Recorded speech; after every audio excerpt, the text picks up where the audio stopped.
안녕하세요, 우리 친구들. 은나쌤이에요. 자, 우리 오늘 기분 좋은 상상을 한번 해볼까요? 내가 부자라면, 돈이 아주 많다면 여러분은 그 돈을 어떻게 하실 건가요? 네, 어떤 친구들은요, 좋은 집을 사겠다라는 친구도 있고요. 매일매일 비싸고 맛있는 걸 많이 먹겠다라는 친구들도 있네요. 또 장난감을 그동안 가지고 싶었던 장난감들을 전부 다 사버리겠다. 뭐 이런 기분 좋은 상상을 하고 있는데요. 네, 저마다 이렇게 다른 생각을 하고 있죠? 그런데 우리 오늘 배우게 될 제주도의 큰 부자였던 김만덕이라는 사람은 돈을 어떻게 사용했을까요? 자, 우리 오늘 김만덕이라는 분의 전기문을 살펴보면서 그럼 이번엔 전기문의 특성을 한번 알아보도록 할게요. 자, 일단 전기문의 특성인데 그런데 전기문이라는 게 뭘까요, 친구들?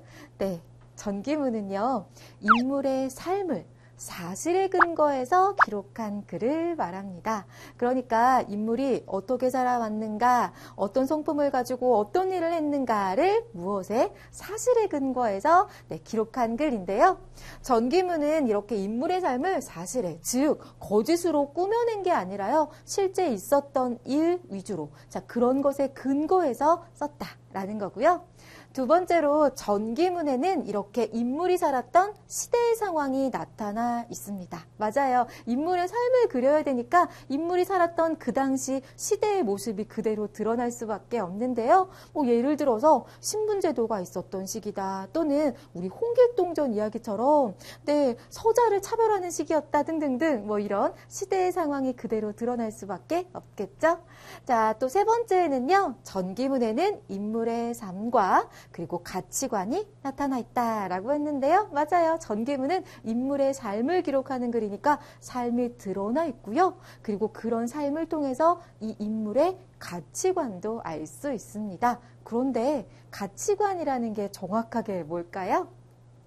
네, 가치관이라는 건요, 그 인물이 어떤 일이나 행동을 선택하고 또 실천하는데 바탕이 되는 생각을 말합니다. 그럼 이런 생각을, 즉 이런 가치관을 어떻게 짐작할 수 있을까요? 일단 첫 번째, 인물이 살았던 시대 상황. 그리고 두 번째, 인물이 한 일을 통해서 알 수 있는데요. 이런 시대 상황에서 이 인물은 어떻게 행동했느냐, 이걸 가지고 바로 그 인물의 가치관을 알 수 있게 되는 건데요. 자, 제주도의 큰 부자였다 하던 그 김만덕이라는 사람은요, 어때요?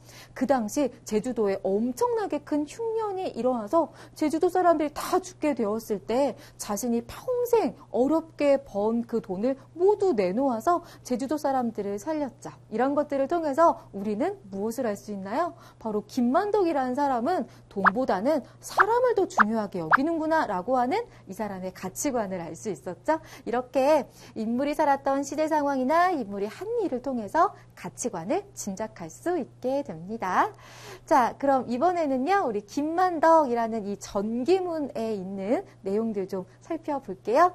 자, 인물이 살았던 시대 상황입니다. 자, 우리 그 글에서 어떤 부분? 바로 이 부분에서 그 시대 상황을 알 수 있었는데요. 1739년 제주도의 가난한 선비 집안에서 태어났으나 12살 때 부모님을 여의고 기생의 수양딸이 되었다라고 했잖아요. 선비 집안이라던가 또는 뭐 기생의 수양딸, 우리 이런 표현들을 통해서 아, 이 당시에는 신분제도가 있었구나라는 거 짐작할 수 있죠? 자, 이번에는요, 인물이 한 일을 좀 알아보도록 할게요. 우리 인물은요, 제주도에 흉년이 들어 사람들이 죽게 되었을 때 자신이 어렵게 평생 벌었던 재산을 내놓아서 이렇게 백성들을 살렸다라고 했었죠. 자, 그리고 마지막으로 인물의 가치관이 드러난 부분도 한번 살펴볼 텐데요. 자, 제주도의 큰 부자였던 김만덕, 즉 자신은 큰 부자였지만 어렵게 사는 사람들을 생각해서 아주 검소한 생활을 했다라고 하고요. 그리고 정직한 상거래를 중요하게 생각했대요. 김만덕의 장사 원칙 3가지 기억나시나요? 첫 번째는 이익은 적게 남기고 물건은 많이 판다. 두 번째, 적당한 가격의 물건을 사고 판다. 세 번째는 반드시 신용을 지키고 정직한 거래를 한다라는 거였는데요. 이렇게 정직한 상거래를 중요하게 여길 정도로, 그리고 철저하게 지킬 정도로 돈을 벌고 쓰는 데 있어서 남다른 가치관을 지닌 그런 분이었던 것 같아요.